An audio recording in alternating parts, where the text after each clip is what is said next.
नमस्कार, आप देख रहे हैं दिल्ली ग्लो न्यूज और मैं हूं आपके साथ सपना। चलिए रुक कर लेते हैं आज की बड़ी खबरों की ओर।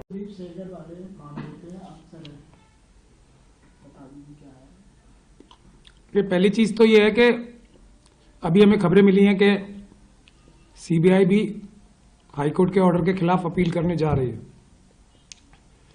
लेकिन हमें भरोसा नहीं है सीबीआई इस केस को ठीक से सुप्रीम कोर्ट में भी लड़ेगी या नहीं लड़ेगी।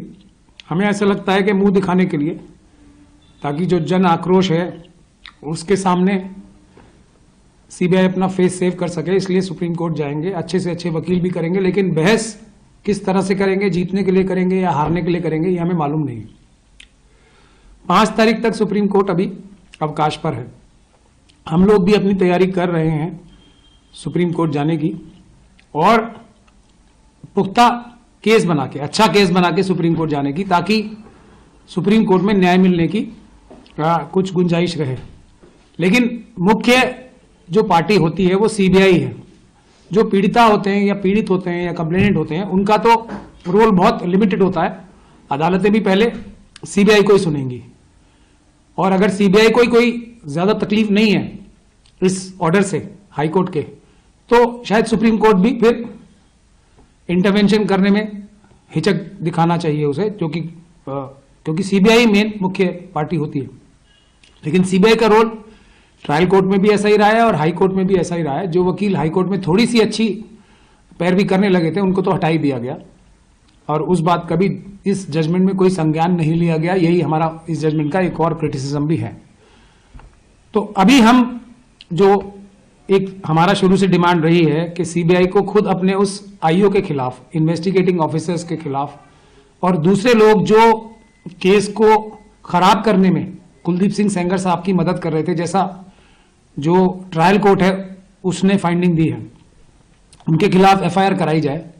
सीबीआई ने स्वयं तो यह कार्य किया नहीं है, तो आज या कल हम लोग जाके सीबीआई के दफ्तर में भी इस पीड़िता की तरफ से ही एक एफआईआर भी दर्ज कराने की कोशिश करेंगे। अब देखते हैं सीबीआई कितनी ईमानदारी से काम करना चाहती है। अब से कम आज तक तो नहीं किया है, लेकिन अब से करना चाहती है। तो सबसे पहला काम तो जिन लोगों ने कुलदीप सिंह सेंगर की मदद की है ट्रायल के दौरान, उनके आईओ ने और दूसरे अफसरों ने, उनके खिलाफ एफआईआर दर्ज करके उनको और उस साजिश को का पर्दाफाश करे कि कौन कौन लोग शामिल थे कुलदीप सिंह सेंगर साहब की मदद कराने में सीबीआई के अंदर से, उनके खिलाफ एफआईआर करके उनके खिलाफ एक्शन ले। तो ये कार्य हम करने जा रहे हैं, आज या कल में हम ये कर देंगे।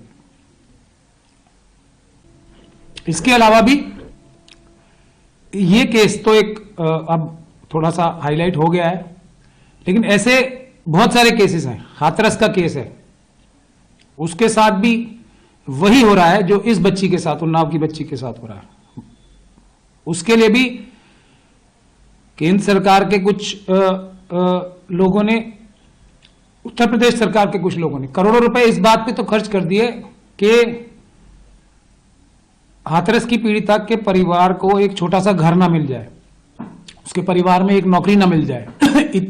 करोड़ों रुपए मेरे ख्याल से वकीलों पे इस बात के खर्च कर दिए। उससे एक बहुत कम पैसे में उसकी पीड़िता को वो मिल जाता और उसको न्याय भी मिल जाता। आज तक उस बच्ची की भी शव को जो जलाया गया सबूत मिटाने के लिए, उसकी भी एफआईआर दर्ज नहीं की है। तो ये बात, और उसके बाद आप उत्तराखंड की बच्ची को देख रही हैं, दिल्ली कैंट की बच्ची को देख लीजिए, जो दिल्ली कैंट में जिसका हत्या हुई थी, 9 साल से भी छोटी बच्ची थी वो। ये सब केसेस हैं। तो जो ये जनता उद्वेलित है अभी, इस जजमेंट के बाद इस देश की कोई भी बच्ची सेफ नहीं है, क्योंकि कुलदीप सिंह सेंगर साहब को अगर दया का पात्र माना जा सकता है, तो इनसे ज्यादा बड़ा जघन्य अपराध तो किसी ने किया ही नहीं है। बच्ची का बलात्कार किया, उसका गैंगरेप करवाया, उसके पिताजी को मारा, उसकी एक गवाह जो चाची थी उनको मारा, उसकी एक मौसी को मारा, इसके वकील को मारा, पति को मारने की चेष्टा की, अभी तक परिवार वालों पे हमले कराए, झूठे मुकदमे बनवाए, जेल में रखा। तो मेरे ख्याल से अब सारे बलात्कारी दया का पात्र हैं। इस जजमेंट के बाद से कोई ऐसा बलात्कारी व्यभिचारी नहीं हो सकता जो दया का पात्र ना हो। तो इसलिए इस देश में जनता को सड़कों पे उतरना पड़ेगा, वही एक आखिरी रास्ता बचा है, वरना न्याय नहीं होगा। कोई भी बच्ची पूरे देश में अब सुरक्षित नहीं है। इस जजमेंट के बाद कोई बच्ची पूरे देश में अब सुरक्षित नहीं है इस जजमेंट के बाद ये हमें समझ लेनी चाहिए बात।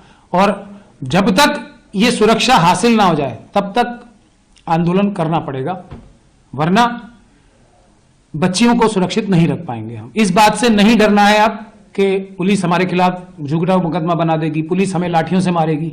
तो तय कर लीजिए, पूरी देश की जनता को तय कर लेना चाहिए अब अपनी बच्चियां बचानी है, अपनी बहन मां बेटियां बचानी है, या लाठी से डरना है, या झूठे मुकदमों से डरना है, या जेल से डरना है। सीधी सीधी बात है, इसके अलावा मैं अभी कुछ कहना नहीं चाहता। देखिए, केंद्र सरकार के अंदर